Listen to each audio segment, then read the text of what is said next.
76 days. No boat, no rescue coming. Just one man, drifting across the Atlantic. And somewhere beneath him, something was moving.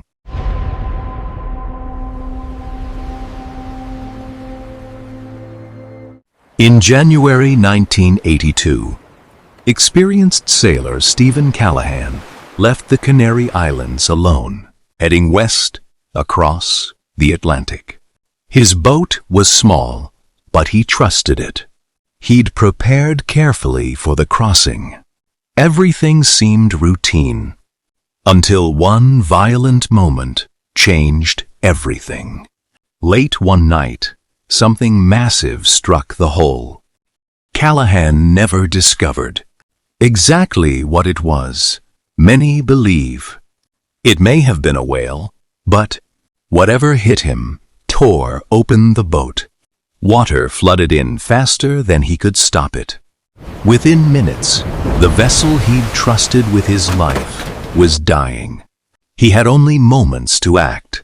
He launched his emergency life raft, grabbed survival equipment, food, water, navigation gear, and whatever supplies he could reach. Then he watched his boat disappear forever. In just a few minutes, his entire world had become a small, inflatable raft. Day one, no one knew exactly where he was. Search efforts would have little chance of finding a life. Raft in an ocean covering millions of square miles. If he survived, it would be because he found a way to keep himself alive. His food wouldn't last long. His fresh water even less. But hunger and thirst weren't the first things that nearly killed him. The ocean itself had other plans. Sharks regularly investigated the raft. Some circled beneath him for hours. Others bumped the inflatable floor hard enough to remind him how fragile it really was.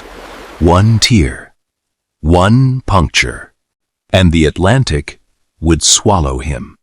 Fish sought shelter beneath the raft's shadow. Callahan realized that where the fish gathered, food could be found. Using simple tools and remarkable patience, he fashioned a crude spear and eventually learned to catch enough fish to stay alive, sometimes only a few feet away from the predator's hunting. The very same fish. Fresh water became his greatest concern. Fortunately, his emergency survival equipment included solar stills devices that used sunlight to turn seawater into drinkable water. They produced only small amounts each day, and keeping them working became one of the most important tasks of his survival. Twice, large ships passed nearby. He fired flares, waved desperately, waited for someone to notice. But from the bridge of a massive ship, a tiny life raft disappears among endless waves. Both ships sailed away.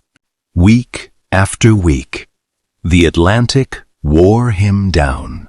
Salt sores burned his skin. His body grew weaker. The raft needed constant repairs.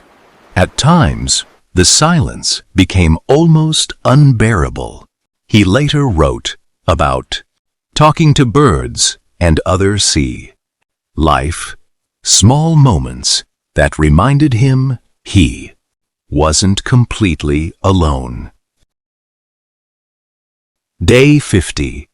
Most people would have already given up hope, but Callahan didn't know something remarkable. He had survived the hardest 50 days of his life, and still had nearly 4 more weeks to endure. Storms battered the raft. Every leak threatened disaster. Every repair bought another day. Unknown to him, ocean currents were slowly carrying him toward the Caribbean. Rescue was finally becoming possible, if the raft survived long enough.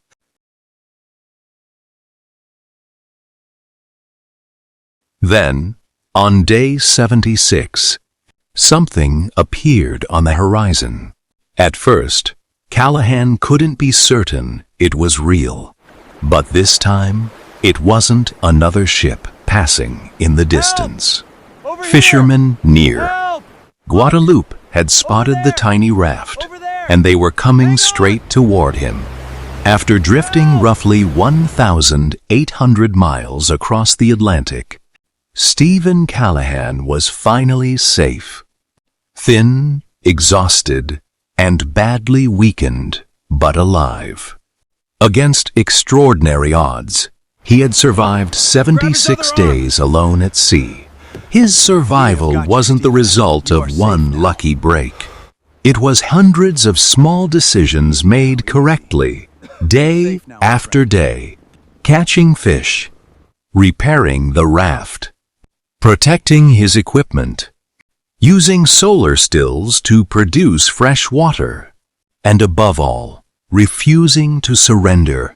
The Atlantic took his boat, his comfort, and nearly his life, but it never took away the one thing that mattered most: his determination to survive one more day. Sometimes, that's all survival really is.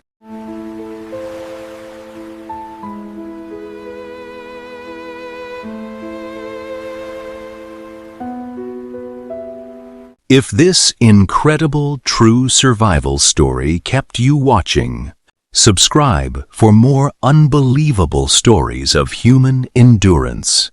Because sometimes, reality is far more incredible than fiction. Imagine drifting alone in the Atlantic for 76 days. What do you think would break first? Your body, your mind, or your hope? Let us also know, from which country are you watching this video?